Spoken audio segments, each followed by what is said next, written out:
Shalom. First and foremost, I want to give all praises, honor, and glory to Yahweh, Bahasham, Yahweh Shai, Bahasham, Recha Kodash. Double honors to the elders and the apostles of Great Millstone, and peace and blessings to the elect. And today we're going to go into the book of Genesis, the 13th chapter. And as we saw in the 12th chapter with Abraham's journey, with Lot, right, and his wife and those that were with him into Egypt as to escape the famine that was in Canaan, upon which the Pharaoh then ends up almost taking his wife. The Lord plays Pharaoh, and Pharaoh kicks Abraham out of Egypt. So Abraham returns, Genesis 13:1. And Abram went up out of Egypt, he and his wife, and all that he had, and Lot with him into the south. And Abram was very rich in cattle, in silver, and in gold. And he went on his journeys from the south even to Bethel, onto the place where his tent had been at the beginning, between Bethel and Hai. So that's where he had originally set up his tent, right? Which is not, once again, it's not some tiny tent. The tents of these times were tents of Bible times, like mini apartments. You know, they were pretty big. Okay, something like this. Right? They had divisions and sections in there, so it was pretty habitable. Okay, wow, look at that. This is a nice one here. Yeah, look at that. You know, so you can set it up in a way where it sounds kind of crazy. Fun in Jerusalem. Whoa. Anyway, you can set it up in a way where it's spacious, you know, and it looks like a place you can dwell in.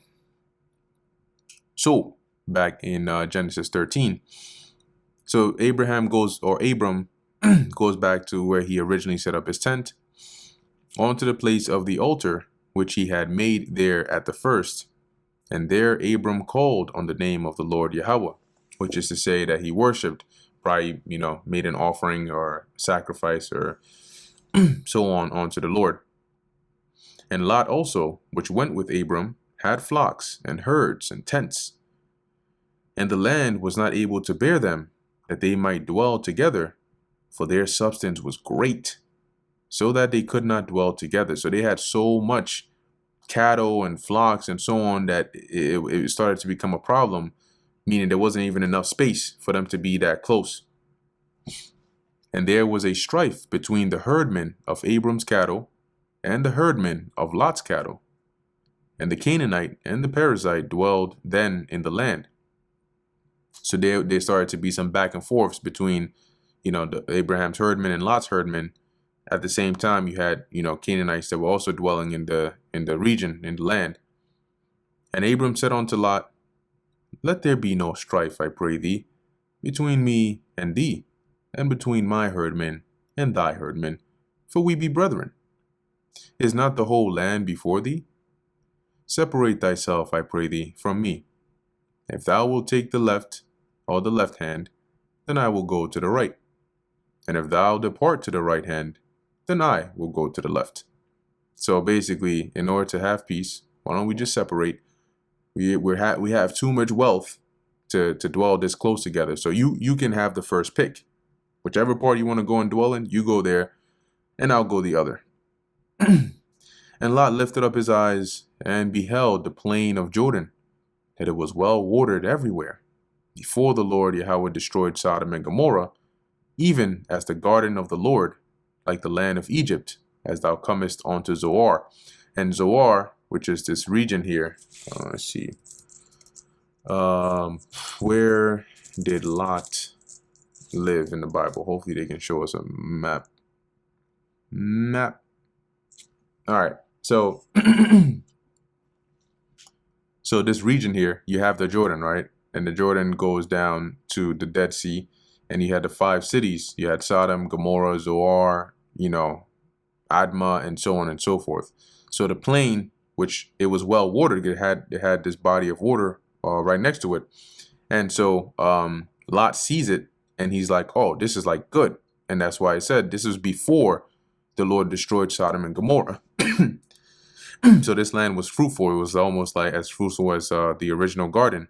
and like the land of Egypt, because they had this body of water flowing through, so they would be able to set up irrigation systems and so on, and be able to have that good flow of water, which is very important. And then Lot chose him all the plain of Jordan, and Lot journeyed east, and they separated themselves one from the other. Abram dwelled in the land of Canaan, and Lot dwelled in the cities of the plain, and pitched his tent toward Sodom. But the men of Sodom were wicked and sinners before the Lord exceedingly. And the Lord Yahweh said unto Abram, after that Lot was separated from him, Lift up now thine eyes, and look from the place where thou art northward, and southward, and eastward, and westward. So look all about you. For all the land which thou seest, to thee will I give it, and to thy seed forever. So all this, and this is what Stephen was talking about in Acts 7, right? All this land that you see, and all this, and it must have been huge, right? But all this land is going to be for you and for your seed forever. So now you got to put yourself in Abraham's shoes and start to think like, why is the Lord saying this unto me? I don't even have a child, right? Like my wife is barren. So you're saying you're going to bless me with all this land and my seed. Are you going to give me a child? You know, like you got to, but this is the Lord speaking, right? And the Lord is not making a mistake. And I will make thy seed as the dust of the earth, which is to say that they're going to be innumerable, just as like the sand of the ground or the dust of the earth. So that if a man can number the dust of the earth, then shall thy seed also be numbered. And that's kind of like saying it's impossible to number them. Nobody can go and notice that the Lord didn't even say, cut off, let's say like, I don't know, 5 square feet and count the grain of sand on a beach in that area. You can't even do that. He said the dust of the earth. Nobody can count the dust or every grain on the planet Earth. All right. People, you can't even list all the cities on the planet Earth. A lot of, it's so, and cities are huge. How much more for that? And this is to say that it's impossible. And this is also to emphasize how numerable or how numerous the seed of Abraham would be, or Abram. Arise, walk thou or walk through the land in the length of it and in the breadth of it, for I will give it unto thee. Then Abram removed his tent and came and dwelt in the plain of Mamre, which is in Hebron, and built there an altar unto the Lord Yahweh. And that brings us to the end of the book of Genesis, the 13th chapter. Lord willing, that was edifying to the elect. In closing, I want to give all praises, honor, and glory to Yahweh, Bahasham, Yahweh Shai, Bahasham, Recha Kodesh. And until next time, Shalom.